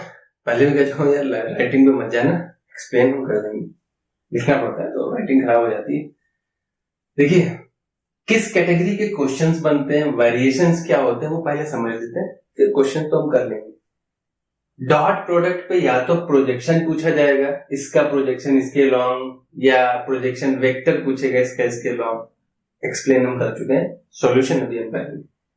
या इस टाइप के क्वेश्चन आएंगे कि एक यूनिट वेक्टर दे दिया गया और यूनिट वेक्टर बता रहा है, एक यूनिट वेक्टर है और ये रिलेशन दे रखा है, तो अब जो अननोन है उसकी वैल्यू पूछिए, उसकी लेंथ पूछिए। इस टाइप से क्वेश्चन आता है कि show that these points are collinear, या तो कोलिनियर प्रूफ कराएगा, या कहेगा कि show that these points shows the vertices of a equilateral triangle, right angle triangle, isosceles triangle. उन सिचुएशन में सब में हमको लेंथ निकालनी पड़ती है, A B B C C A triangle की वर्टिसेस की लेंथ निकालनी पड़ती है, चाहे कोलिनियर में हो चाहे कोई भी ट्रायंगल प्रूफ करना हो। राइट एंगल ट्रायंगल में तीनों की लेंथ निकालेंगे तो हाइपोटेनस का स्क्वायर बाकी की दो के स्क्वायर के सम के इक्वल होगा। इक्विलैटरल में तीनों ट्रायंगल्स की साइड्स इक्वल आ जाएंगी। ये चीजें आपको पता होंगी, तो उस सिचुएशन में ये क्वेश्चन हमने भाई बता रहा हूँ वैरायटी आप कवर करिए, क्वेश्चन एक से ही एक्सप्लेन कर देंगे क्योंकि वीडियो की लेंथ थोड़ी बड़ी होती जाती है, उसको भी हमें शॉर्ट रखना होता है। तो ये कैटेगरी समझ में आ गई। जब भी ये पूछे कि ये वर्टिसेस राइट एंगल ट्रायंगल की हैं, आइसोसेलेस ट्रायंगल की हैं, इक्विलैटरल ट्रायंगल की, तो हमें लेंथ निकालना है, फिर कंपैरिजन कराना है। ट्रायंगल की प्रॉपर्टीज आपको पता है। कोलिनियर में क्या होगा, तीनों लेंथ एक ही लाइन में हो जाएंगी, भाई तीनों का सम बोलते हैं ना कि हमेशा दो साइड्स का सम तीसरे से बड़ा होगा तो ट्रायंगल इक्वल है, तो ट्रायंगल नहीं बनता, एक ही लाइन पे होती। तो ये हम कोलिनियर की कंडीशन में दिखा देंगे। चीज क्लियर है? दो लाइन का सम हमेशा तीसरी से बड़ा आता है, ये ट्रायंगल में पढ़ रखा है आपने, वो इसमें फॉलो नहीं होगा। ये कंडीशन क्या कर रहा है कि ऐसे भी क्वेश्चन बनते हैं कि if ABC are unit vectors then find the value of this. तो ये इसकी वैल्यू निकालनी, A dot B, B dot C, C dot C, और कंडीशन दे रखी है। देखिए एक चीज ध्यान रखिए, जब भी हम डॉट प्रोडक्ट में कैलकुलेशन करेंगे या क्रॉस प्रोडक्ट में करेंगे तो ए माइनस बी का होल स्क्वायर आ गया या ए प्लस बी का होल स्क्वायर आ गया, तो आप डायरेक्ट फॉर्मूला मत लगाइएगा कि हम डायरेक्ट ए स्क्वायर प्लस बी स्क्वायर लगा दें। इन टाइप के डॉट प्रोडक्ट में इस टाइप को ओपन करने का फॉर्मूला सिंपल ऐसे ही होता है कि हम इनका डॉट कराएं, ए प्लस बी, क्योंकि दो वेक्टर का जब हम डॉट कराते हैं तो उसके मॉड का स्क्वायर आता है हमेशा। तो ये इस तरीका जो है वो यही यूज करना है। अब हम इनका प्रॉपर मल्टीप्लाई कराएंगे, ए का ए से डॉट तो मॉड ए स्क्वायर, ए का बी से डॉट तो ए डॉट बी, बी का ए से डॉट तो बी डॉट ए, इसी तरीके से करेंगे, डायरेक्ट फॉर्मूला ओपन नहीं करना है। आई होप इतना क्लियर है। अगर मॉड ए माइनस मॉड बी की वैल्यू निकालनी है तो इसका स्क्वायर करेंगे हम, और वो ऐसे लिखेंगे ए माइनस बी, ए प्लस ए माइनस बी, ए माइनस बी का डॉट प्रोडक्ट। ठीक है, ये चीज क्लियर हो गई। कभी हम डायरेक्ट ओपन नहीं करेंगे। अब हम क्वेश्चंस करते हैं। पहला क्वेश्चन क्या कह रहा है, find the projection of this on this. तो हमें बता रखा है, हमने मान लिया, हम कह रहे हैं ए वेक्टर हमने मान लिया है 2i plus 3j plus 2k, और b हमने मान लिया है i plus 2j plus k। ये पहला क्वेश्चन है। क्या है, प्रोजेक्शन ऑफ a। क्वेश्चन में जो पूछ रहा है वो प्रोजेक्शन ऑफ a अलोंग किसके चाहिए, b के, तो वैल्यू होती है a डॉट b कैप। ठीक है, जिसके अलोंग चाहिए उसकी हम डायरेक्शन ले लेते हैं। ए हमको पता है, बी कैप कैसे निकलेगा, ए डॉट बी अपॉन में मॉड बी। तो भैया इनका डॉट करा देना, डॉट प्रोडक्ट बहुत इजी होता है, सिंपल, आई का आई से करा दोगे तो 2 आ जाएगा, जे का जे से करा दोगे तो 6 आ जाएगा, के का के से करा दोगे 2 आ जाएगा, अपॉन में बी की लेंथ, तो ये है 1 + 4 + 1। आई होप कितना क्लियर है, 1 का स्क्वायर 2 का स्क्वायर 1 का स्क्वायर। तो ये लेंथ कितनी आ रही है, 10/√6 यूनिट्स, इतनी लेंथ आ रही है। इसमें कोई दिक्कत नहीं होनी चाहिए आपको। अगर प्रोजेक्शन वेक्टर पूछता तो प्रोजेक्शन वेक्टर कितना आ जाता, अगर पूछता, नहीं पूछा अभी लेकिन हम फिर भी बता दे रहे हैं, प्रोजेक्शन वेक्टर कितना आ जाएगा, वो 10/√6 तो रहेगा ही रहेगा, साथ में बी कैप से और मल्टीप्लाई हो जाएगा। तो बी कैप कितना है एक्चुअल में, 10/√6 इंटू ये है i + 2j + k अपॉन में इसकी लेंथ अभी निकाली हमने, √6 आ रहा है, 10 लिखा है √6, ठीक है। तो ये कितना हो जाएगा, 10/6 इंटू i + 2j + k। 2 से कैंसिल कर देना, मल्टीप्लाई करा देना, चाहे आप 2 से कैंसिल करके 5/3 लिख दो, या 5/3 से मल्टीप्लाई करा के 5/3i + 10/3j + 5/3 के ऐसे भी लिख सकते हो। तो अभी डिफरेंस समझ में आ रहा है, ये प्रोजेक्शन है और ये प्रोजेक्शन वेक्टर है, यानी इतनी प्रोजेक्शन का इसकी डायरेक्शन में वेक्टर मिल गया हमें। तो इस तरीके से निकालते हैं, ये डाउट क्लियर रखिएगा मन में। क्वेश्चन नंबर 2 देखिए, बहुत इजी है, यहीं पे बता दे रहे हैं, हमको एक्स्ट्रा जगह की जरूरत नहीं है। क्वेश्चन नंबर 2 क्या कह रहा था, इनका हमने बताया, ये देखिए a - b a + b दिख रहा है, तो आप डायरेक्ट फॉर्मूला, वो आता वही है लेकिन आपका तरीका जो होना चाहिए वो इसी तरीके से होना चाहिए। एक मल्टीप्लाई कराओगे तो मॉड x का स्क्वायर, एक हो जाएगा मॉड प्लस में x डॉट a, एक आ जाएगा माइनस में a डॉट x, और एक आ जाएगा माइनस का mod a square is equal to 8। और डॉट में ऑर्डर मैटर नहीं करता, नंबर ही आएगा, तो ये दोनों कैंसिल आउट हो जाएंगे। रिजल्ट देखिए भाई यार, लेकिन आपको प्रॉपर तरीका यही यूज करना चाहिए। मॉड ए देखिए इन्होंने बता रखा है, एक ऐसा एक यूनिट वेक्टर है, तो a की लेंथ 1 हो गई, तो मॉड x का स्क्वायर - 1 इज इक्वल टू 8, ये उधर चला जाएगा, तो मॉड x का स्क्वायर 9 हो जाएगा। x की वैल्यू कितनी आ जाएगी, मॉड x की वैल्यू कितनी आ जाएगी, 3 यूनिट्स, इतनी लेंथ हो जाएगी। और इसने मॉड पूछा था, मॉड हमने बता दिया, मॉड ही पूछ रहा था और मॉड की वैल्यू आ गई। इसी तरीके से करना है, इस टाइप के क्वेश्चन आ जाएंगे, मॉड a - b निकालो, मॉड a + b निकालो, हमेशा उनका स्क्वायर करके और जो फॉर्मूला मल्टीप्लाई करा के बाकी जिनकी वैल्यू दे रखी है वो अप्लाई कर लेते हैं। अब क्वेश्चन नंबर 3 देखिए क्या कह रहा है। क्वेश्चन नंबर 3 इस टाइप के क्वेश्चन मैंने बता रखा है, या तो ट्राइंगल पूछेगा कौन सा ट्राइंगल है, या तो कोलिनियरिटी प्रूफ कराता है।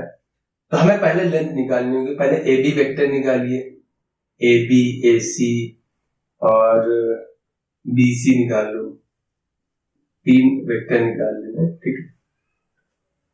यहां से देखिए ए बी कितना निकलेगा, ए बी निकलेगा b - a करके, फाइनल माइनस इनिशियल होता है, तो b में से a घटा दो, सब्ट्रैक्शन तो आते होगा, 1 - 2 तो 3 हो जाएगा, 3i, दिस माइनस दिस तो ये हो जाएगा -j, और 3 - 5 तो -2। आई होप इतना क्लियर, घटाना तो आते ही होगा, इसमें से ये घटा रहे हैं, तो 1 माइनस माइनस प्लस 2 - 3, 3 - 5। अभी AC निकालना है, AC देखिए यहाँ पे कोई गायब था इसलिए इनको इस फॉर्म में लिख रखा है, यहाँ पे J गायब है, हम AC कैसे निकालेंगे, C - A करेंगे, ठीक है, यही होता है। तो C 7 - +2 हो जाएगा, 9i हो जाएगा, J है नहीं तो ये माइनस हो जाएगा, देखिए कैसे, 7i - k, माइनस का कर दोगे तो ये -+2i हो जाएगा, -3j और -5k, ऐसे समझ में आया, ऐसे कर लो आप। तो ये देखिए 9 हो जाएगा, और j है नहीं तो j ये वाला एज इट इज रहेगा, -3j, k से ऐड होगा -6k। आई होप इतना क्लियर है। अभी हमको b और c निकालना है, bc में c माइनस हो जाएगा, तो 7i - k में वो माइनस कर देंगे, तो -i - 2j - 3k, तो ये हो जाएगा 6i, और ये j है नहीं तो -2j रहेगा, k हो जाएगा -4k। आई होप इतना क्लियर है। सब्ट्रैक्शन यार आपको आता होगा, मैं मान के चल रहा हूँ। अब इनकी मॉड निकाल लेनी है, इसकी मॉड ए बी कितनी आ जाएगी। सब ट्राइंगल टाइप के फॉर्मूले में कौन सा ट्राइंगल, उसमें सब में यही करेंगे। तो वैल्यू आ जाएगी रूट में 9 + 1 + 4 √14 यूनिट्स। ठीक है, यहाँ पे वैल्यू कितनी आ जाएगी, मॉड ए सी कितना आ जाएगा भैया, मॉड में यहाँ पे 9 और यहाँ पे 36 ये 90 हो जाएगा, 126 रूट में 126 यूनिट्स आ रही है। समझ में आ रहा है कैसे, ये 90 हो गया, 10 इससे और दे देंगे 100 हो जाएगा, 26 बचेगा। इसकी वैल्यू कितनी आ जाएगी, मॉड में BC रूट में 36 + 4 + 16, 4 का स्क्वायर 2 का स्क्वायर 6 का, ये 40 50 56 √56 यूनिट्स। आई होप इतना क्लियर है। अब यहाँ पे देखोगे तो इसका तो हम कुछ नहीं कर सकते, इसको लिख सकते थे हम, ये एक्चुअल में कितना है, रूट में 14 × 9 है, तो ये एक्चुअल में कितना आ रहा है 3√14 यूनिट्स, और ये कितना आ जाएगा 4 × 14 यानी 2√14। इतना क्लियर है। तो यहां से मुझे दिख रहा है इन दोनों को अगर हम ऐड कर देंगे तो इसके इक्वल है, यानी कि AB + BC की वैल्यू किसके इक्वल है, AC के इक्वल है। लेंथ की बात कर रहे हैं। तो ऐसी सिचुएशन है कि दो साइड्स तीसरी साइड के इक्वल है तो ट्रायंगल बन ही नहीं सकता, ये एक लीनियर पोजीशन आ रही है। तो पॉइंट्स आर कोलिनियर। समझ में आ रहा है भैया, यही है, इस तरीके से प्रूव होता है। और अगर इक्विलैटरल हो जाएंगे तो तीनों इक्वल आ जाएंगे, वो राइट एंगल ट्रायंगल हो जाएगा तो एक का स्क्वायर दोनों के स्क्वायर के सम के इक्वल आ जाएगा, वो उस टाइप से प्रूव करना आता है। लेकिन काम यही करना है। इस सिचुएशन में मुझे दिख गया है कि ये वाली मिडिल वाली लाइन इन दोनों के सम के इक्वल है, तो ट्रायंगल नहीं बन पाएगा, ये कोलिनियर पॉइंट्स है। 4th नंबर क्वेश्चन कह रहा है कि if ABC are unit vector. Question पढ़ते जाइए, अपने मतलब का डेटा लिखते जाइए, इनकी लेंथ कितनी दे रखी है, अगर यूनिट वेक्टर बोल दिया है तो उनकी लेंथ 1 दे रखी है, क्वेश्चन में दे रखा है। और क्या दे रखा है कि इनका सम कितना है भैया, नल वेक्टर है, जीरो वेक्टर दे रखा है। Find the value of this dot product है, तो हमें पता है कि डॉट प्रोडक्ट में ये डॉट ही निकालना है, तो डॉट प्रोडक्ट में स्क्वायर नहीं कराते, उसका उसी से प्रोडक्ट कराते हैं। बात वही आती है, रिजल्ट वही आती है, लेकिन सेल्फ प्रोडक्ट कराते हैं। तो दोनों साइड सेल्फ प्रोडक्ट या स्क्वायर जिसको हम बोलते हैं, तो इधर हो जाएगा A + B + C का डॉट A + B + C, उस साइड हो जाएगा 0 का 0 से डॉट। कोई दिक्कत है, तो 0 का 0 कुछ नहीं रहेगा, 0 रहेगा, वेक्टर है। अभी डॉट करा दिया तो वेक्टर हट जाएगा, नंबर बचेगा। यहां पे क्या हो जाएगा भाई, आता वही है स्क्वायर वाला जो करते हैं हम, A का A से कराएंगे मॉड में, तो मॉड A² हो जाएगा। ठीक है, हम लिख नहीं रहे, चाहे तो आप लिख लेना, A का A से आएगा, फॉर्मूला वही आता है, A + B + C का होल स्क्वायर जैसे ओपन होता है, लेकिन करना इसी तरीके से होता है। ये लिखने के बाद आप फॉर्मूला ओपन कर लो, B का B से होगा तो मॉड B² हो जाएगा, C का C से होगा तो मॉड C² हो जाएगा, फिर A का B से होगा तो क्या वैल्यू आती है, 2 × A.B + 2 × B.C + 2 × C.A, और इसकी वैल्यू कितनी दे रखी भैया, 0।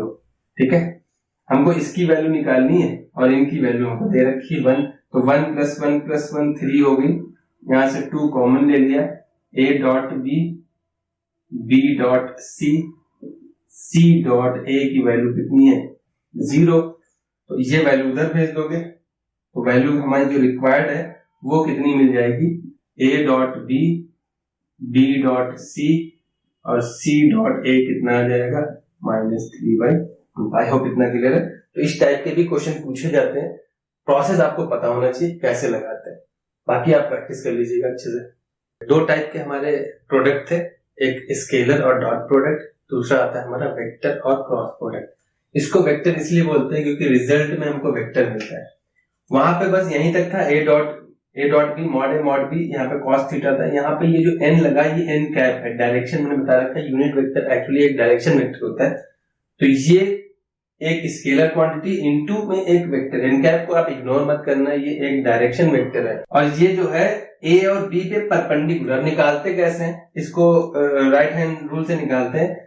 पहले वेक्टर की तरफ आप अपनी फिंगर कर लीजिए, ठीक है। अभी ये एक प्लेन में मान लिया ए ऐसे बी ऐसे, तो ए से बी की तरफ हम कर्ल करते हैं, ऐसे ऐसे मूव कराते हैं, तो हमको जो थंब की डायरेक्शन होती है वो उसके परपेंडिकुलर की डायरेक्शन मिलती है। यानी कि ये जो परपेंडिकुलर है ये हमारा दे रहा है ए क्रॉस बी। सेम वहां पे जैसे करते थे, ए और बी वेक्टर पता है तो हम एंगल नहीं पता हो तो हम डॉट कैसे निकालते हैं? सिंपल आई का आई से, जे का जे से और के का के से मल्टीप्लाई करा देते थे। यहाँ पे अगर आपको वेक्टर्स पता है तो क्रॉस कैसे निकालते हैं? हम डिटर्मिनेंट का यूज करते हैं। पहला वेक्टर इधर रहेगा, दूसरा वेक्टर नीचे रहेगा, आई जे के हमेशा ऊपर रहता है, ठीक है। अगर आप सोचो इन दोनों का ऑर्डर चेंज कर दोगे तो ये ऊपर हो जाएगा, ये नीचे हो जाएगा और एक रो या एक कॉलम को चेंज करने में माइनस साइन आ जाता है। वही मैंने मेंशन किया है कि यहाँ पे ये ऑर्डर डायरेक्शन मैटर करती है, ऑर्डर मैटर करता है। ए क्रॉस बी इक्वल नहीं होगा बी क्रॉस ए के। अगर इक्वल करोगे तो माइनस साइन लगाना पड़ेगा, डायरेक्शन अपोजिट हो जाएगी। तो ये वही फॉर्मूला है, प्रूव कराने की जरूरत नहीं है। अभी आपको रिवीजन में बस आपको ये देख लेना है फॉर्मूला क्या होता है। ये एन कैप है जो ए और बी पे परपेंडिकुलर होता है, ठीक है। ये एक वेक्टर क्वांटिटी है, बताते आ रहे हैं। अगर यहाँ पे देखिए, अगर ए और बी पैरेलल हो जाए, ये सोचिए एक बी ए के पैरेलल हो जाएगा तो उनके बीच का थीटा 0 हो जाएगा और साइन थीटा 0 पे 0 होता है। यानी वहां पे एक वेक्टर का उसी से डॉट कराते थे। पैरेलल के केस में सिंपल से उसकी लेंथ का स्क्वायर आता था। यहाँ पे एक वेक्टर का उसी से डॉट करा दोगे, क्रॉस करा दोगे। यहाँ पे डॉट नहीं, सॉरी क्रॉस आएगा क्योंकि क्रॉस पढ़ रहे हैं, डॉट पढ़ चुके हैं। क्रॉस 0 होता है, वहां पे उसी का उसी से डॉट उसका लेंथ का स्क्वायर आता था। यहाँ पे आई का आई से, जे का जे से, के का के से कराओगे तो 0 हो जाएगा। क्यों? क्योंकि पैरेलल की कंडीशन है। क्रॉस में क्या होता है? आई क्रॉस जे। आप ये समझ लीजिए आई जे के अगर आप इस तरीके से मूव कर रहे हो क्लॉकवाइज तो आपको प्लस साइन मिलेगा। आई का जे से क्रॉस कराओगे तो अगला वाला प्लस का आएगा, जे का के से इस तरीके से मूव करोगे तो प्लस साइन है। अपोजिट मूव करोगे तो माइनस साइन आएगा। जैसे के से के क्रॉस जे कराओगे तो माइनस आई आएगा, जे क्रॉस आई कराओगे तो माइनस के आएगा, आई क्रॉस के कराओगे तो माइनस जे आएगा। उल्टा मूव करेंगे तो माइनस साइन मिलेगा, क्लॉकवाइज मूव करेंगे तो प्लस साइन मिलेगा। इतना ध्यान रखना है बस। आई जे का कराए तो के मिला, जे के का क्रॉस कराएंगे तो आई मिलेगा, के का आई से कराएंगे तो जे मिलेगा प्लस का। तो ये वही मेंशन किया है मैंने। दूसरी चीज, इन फॉर्मूलों का यूज, क्रॉस का मैक्सिमम यूज होता है एरिया निकालने के लिए। जो क्वेश्चंस बनेंगे या तो ट्रायंगल का एरिया पूछ लेगा या पैरेललोग्राम। ये पैरेललोग्राम है, पैरेललोग्राम ये सिंबल यूज करते हैं। तो ट्रायंगल का एरिया एडजेसेंट साइड्स दे रखी हैं तो क्या होता है? Half base into height. ये वही प्रूफ कराने की जरूरत नहीं है यार। बेस इंटू हाइट, ये इस बी का परपेंडिकुलर कंपोनेंट हो जाएगा बी साइन थीटा। पढ़ रखा है ना आपने? तो ये mod A mod B sine theta, ये वही फॉर्मूला बन गया हमारा। तो ये इसी तरीके से क्रॉस से रिप्रेजेंट किया जाता है कि हाफ एडजेसेंट साइड्स का क्रॉस निकाल लेंगे इस तरीके से और उसका मॉड ले लेंगे। मतलब एरिया पॉजिटिव आना चाहिए। अगर पैरेललोग्राम की एडजेसेंट साइड्स दे रखी हैं तो आप सोचो इसमें 2 ट्रायंगल बन सकते हैं ना, तो उसका डबल हो जाएगा बस। ए क्रॉस बी 2 बार मिलेगा तो हाफ नहीं आता इसमें। लेकिन अगर डायगोनल्स दे रखे हो तो हाफ आता है, ठीक है। ये भी ध्यान रखना है। कभी कभी पैरेललोग्राम्स की डायगोनल्स दी होती हैं तो उनका एरिया उसी तरीके से निकालेंगे, d1 क्रॉस d2 कर देंगे बट हाफ कर देते हैं। ये जो इंपॉर्टेंट पॉइंट्स है इनको आप अच्छे से देख लीजिए। क्वेश्चंस की हम इस पे प्रैक्टिस कर लेते हैं। आप देखते हैं जरा वेक्टर या क्रॉस प्रोडक्ट के कुछ क्वेश्चंस। पहले वेरिएशन देख लेते हैं, ठीक है, फिर क्वेश्चन का सोल्यूशन कर लेते हैं। पहले इस टाइप के क्वेश्चन मैक्सिमम पूछे जाते हैं इससे रिलेटेड। जैसे ए क्रॉस, ये 2 प्रोडक्ट 2 फैक्टर दे दिए, फिर उसके बाद में कोई तीसरा फैक्टर प्रूव करा लेता है। या जैसे ये दे रखा है कि if A plus B plus C बराबर नल वेक्टर है तो ये प्रूफ करो। ये लगभग मिलती जुलती कैटेगरीज हैं। ये भी क्वेश्चन उसी से रिलेटेड है। क्या दे रखा है इस फॉर्म में देता है या इसी क्वेश्चन को दे देता है कि if ABC are vertices of triangle, position vector बोल दो, या जैसे ट्रायंगल हमने बनाया है ए बी सी, तो ये एक्चुअल में साइड्स नहीं दे रखी हैं, ये दे रखी है पोजीशन वेक्टर। या कह देगा if ABC are the vertices of, इसकी वर्टिसेस ए बी सी, ये वर्टिसेस है, पॉइंट जैसे हम लिखते थे, जैसे पोजीशन वेक्टर होता है। तो कहेगा prove that area is half A B A cross B plus B cross C plus C cross A. इस टाइप से प्रूव कराता है। इस तरीके से प्रूफ करो, या सिंपल ये कहेगा कि find the area if the position vectors of vertices are given, या वर्टिसेस गिवन है तो एरिया निकालना। या फिर पैरेललोग्राम का एरिया पूछ सकता है, या ट्राइंगल का एरिया पूछ सकता है। ट्राइंगल का भी एरिया बता रखा है। ट्राइंगल का एरिया पूछने में दो तरीके से वेरिएशन होता है। एक तरीके का क्या है कि आपको एडजेसेंट साइड दे देगा, सिंपल क्रॉस करा के मॉड निकाल के हाफ कर देना है। दूसरा क्या होता है, वर्टिसेस देगा, तीनों वर्टिसेस देगा, तो कोई एक वर्टिक्स पकड़ के दो साइड निकाल लो। जैसे ए है तो ए से ए बी और ए सी निकाल लो। ए बी कैसे निकलेगा, बी माइनस ए करके, position vector of B minus position of vector A, ऐसे निकल आएगा। ए बी ए सी निकाल के उनका क्रॉस कराएंगे। यही पैरेललोग्राम में करता है। कभी कभी वर्टिसेस दे देगा तो हम पहले दो एडजेसेंट साइड निकालेंगे, फिर उनका क्रॉस करा के मॉड लेंगे तो एरिया आएगा। या फिर डायगोनल दे देगा। डायगोनल का बहुत इजी होता है, सीधा क्रॉस करा के जो एरिया निकलेगा उसका हाफ कर देना है। तो ये वेरिएशंस होते हैं इस टाइप के क्वेश्चंस में, ठीक है। अब वेरिएशन तो हमने समझ लिए, अब क्वेश्चन देख लेते हैं। जैसे पहला क्वेश्चन दे रखा है, बहुत इजी है, ये हो गए, ये हो गए, ये हो गए, लगभग एक ही पैटर्न पे होता है, बस लैंग्वेज का वेरिएशन होता है। पहले क्वेश्चन में सिंपल क्रॉस कराया, मैंने बता रखा है कि इस टाइप के फॉर्मूलों में आप डायरेक्ट ए माइनस बी, ए प्लस बी मत लगाइएगा, क्रॉस मल्टीप्लाई करिए, डॉट मल्टीप्लाई कराइए। क्या हो जाएगा, ए से क्रॉस कराएंगे तो ए क्रॉस ए हो जाएगा, और फिर हो जाएगा प्लस का ए क्रॉस बी। अब बी माइनस बी से करा रहे हैं तो माइनस का बी क्रॉस ए आएगा, और ये हो जाएगा माइनस का बी क्रॉस बी। हमने लेफ्ट हैंड साइड उठाया था, इतना क्लियर है, और इनका क्रॉस करा दिया था। पहले ए से दोनों में क्रॉस, फिर बी से दोनों में क्रॉस, इसी तरीके से करा था। मुझे पता है कि एक का जैसे वहां पे उस वेक्टर का उसी से डॉट कराओगे तो वो उसकी लेंथ का स्क्वायर आता है, यहाँ पे उस वेक्टर का उसी से क्रॉस कराओगे तो जीरो हो जाता है, तो ये जीरो हो जाएगा, ये जीरो। ऐसे करना नहीं यार, मैं बता रहा हूँ, ये सिंपल जीरो लिख दीजिएगा या मेंशन कर दीजिएगा, ए क्रॉस ए बराबर बी क्रॉस बी बराबर जीरो होता है, ठीक है। और इनको ऑर्डर चेंज करते हो तो माइनस हो जाएगा, तो ए क्रॉस बी ये है, तो ये भी प्लस कितना हो जाएगा, ए क्रॉस, बस खत्म, प्रूव हो गया। देखिए दोनों टू टाइम्स हो जाएंगे। चलिए ये क्वेश्चन कराते हैं, पहले इसी से मिलता जुलता है। तो फोर्थ नंबर क्वेश्चन क्या कह रहा है, if A plus B plus C की वैल्यू नल वेक्टर है। तो जब भी इस टाइप के प्रूफ करने वाले आ जाते हैं, जरूरी नहीं है हमेशा A plus B plus C हो, A plus two B plus three C दे सकता है, two B plus two A plus कुछ भी दे सकता है। यहाँ पे तो प्रूफ कराने में यहाँ पे भी डेटा चेंज होगा, यहाँ पे टू टाइम्स आ सकता है, कोई क्वांटिटी दे देगा। कराते क्या है, हमें ए क्रॉस बी या बी क्रॉस सी लाना है तो उसी से क्रॉस करा दो। पहले हम बोथ साइड क्या करा देंगे, क्रॉस ए करा देंगे, ए से बोथ साइड क्रॉस ए करा दे रहे, तो इधर भी हो जाएगा ए क्रॉस नल वेक्टर। और जीरो का किसी से मल्टीप्लाई कराओ कोई फर्क नहीं, वही जीरो हो जाएगा। यहां मल्टीप्लाई करा दोगे तो हो जाएगा A cross A plus A cross B plus A cross C, और इधर आ जाएगा भैया नल वेक्टर। कोई दिक्कत है? ये बता है क्रॉस उसी से कराओगे जीरो होता है, तो यहां से लिख सकते थे हम A cross B is equal to minus का ए क्रॉस सी, या हम ये भी लिख सकते हैं माइनस अगर हमको हटाना है तो सी क्रॉस ए की वैल्यू क्या हो जाएगी, ए क्रॉस सी माइनस का, क्योंकि साइन चेंज हो जाता है। इसकी जगह हम क्या लिख सकते थे, ए क्रॉस बी की वैल्यू क्या है भैया, माइनस का सी क्रॉस ए, सॉरी ये माइनस हट जाएगा, माइनस हट जाएगा, समझ में आ रहा है। ए क्रॉस बी, इसको उल्टा कर देंगे तो माइनस गायब हो जाएगा। ये इक्वेशन 1 है। अभी हमने ए से कराया था, अब आप इस इक्वेशन में बी से करा दो, सी से करा दो, किसी से भी करा दो, बी से क्रॉस करा देंगे तो हो जाएगा B cross A plus B plus C is equal to B cross null matrix, sorry null vector है।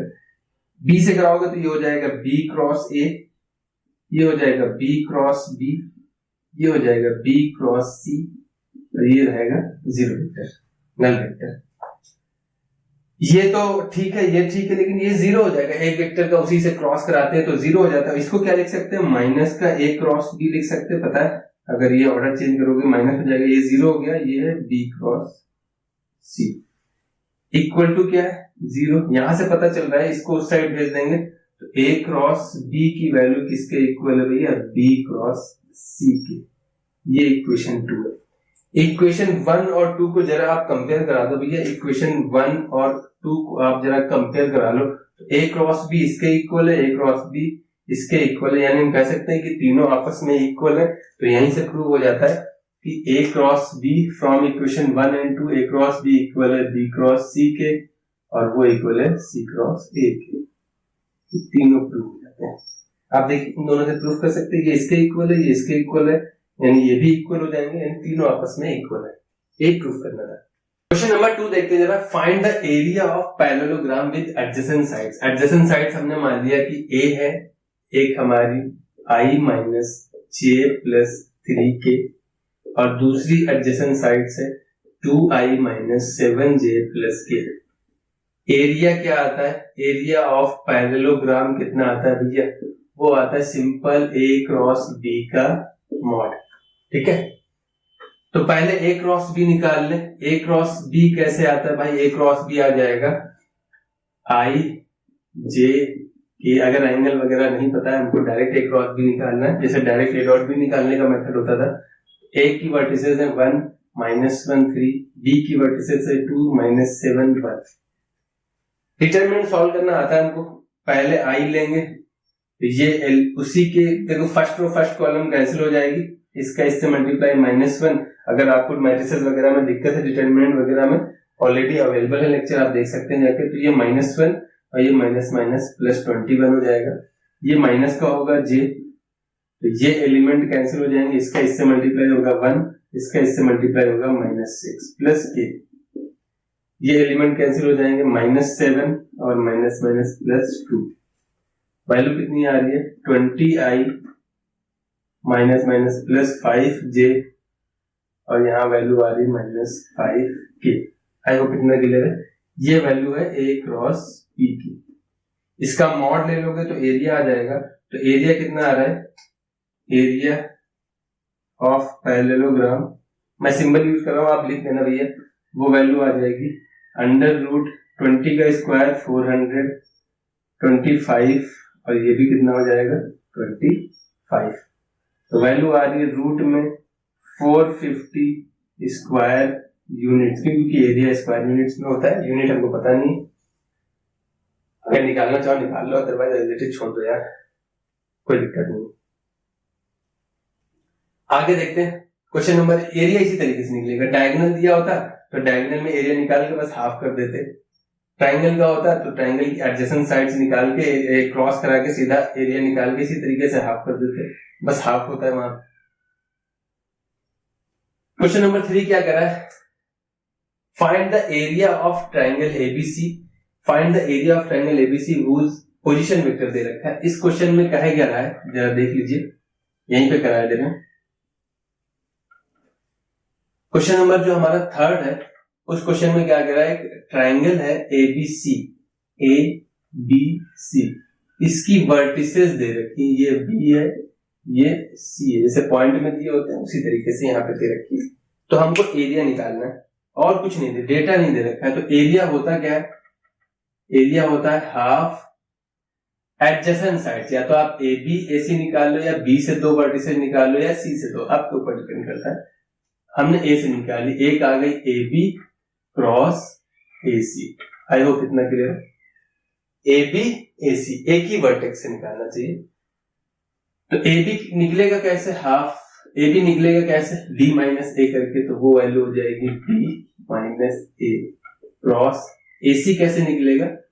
सी माइनस ए कर। आई होप इतना क्लियर है। अब क्रॉस मल्टीप्लाई कराना है बस, और कुछ नहीं है। तो एरिया कितना आ जाएगा? एरिया ऑफ ट्राइंगल एबीसी वो है हाफ मॉड में। पहले बी से करा दोगे तो हो जाएगा बी क्रॉस सी, फिर बी से कराएंगे तो ये हो जाएगा minus B cross A. I hope इतना क्लियर। बी का सी से हुआ, बी का माइनस ए से हुआ। अभी ए का कराएंगे तो ये हो जाएगा माइनस ए क्रॉस सी और ये minus minus plus A cross A. I hope इतना क्लियर है। ये तो 0 हो जाएगा, अभी तक बताते आ रहे हैं क्रॉस, क्योंकि एक पैरेलल वेक्टर का क्रॉस कराओगे तो वो 0 रहता है, तो ये 0 हो गया। इनको उल्टा लिखोगे तो माइनस हो जाएगा। तो वैल्यू कितनी आ रही? हाफ। वैल्यू कितनी आ रही भैया? वो हम लिखे दे रहे हैं। इसको उल्टा कर देंगे तो ये a plus A cross B plus का हो जाएगा, प्लस का b क्रॉस सी दे रखा है, और इसको भी उल्टा कर देंगे तो C क्रॉस A हो जाएगा। ये मॉड है और ये हाफ हमको पहले लिख रखा है, इतना स्क्वायर यूनिट एरिया आ जाएगा। ठीक है, अभी हो सकता है दिक्कत हो क्योंकि वेरिएबल दे रखा था। इस टाइप के क्वेश्चन पूछे जाते हैं जिसमें सिंपल क्रॉस वगैरह में हमें कैलकुलेशन करनी होती, तो उस टाइप के क्वेश्चन की प्रैक्टिस कर लीजिएगा। ठीक है, तो आज की वीडियो में इतना ही रखते हैं। बाकी इसका जो मेन पार्ट है वो 3D में यूज होगा, उससे मैक्सिमम क्वेश्चन भी बनते हैं, वो नेक्स्ट चैप्टर में मिलते हैं।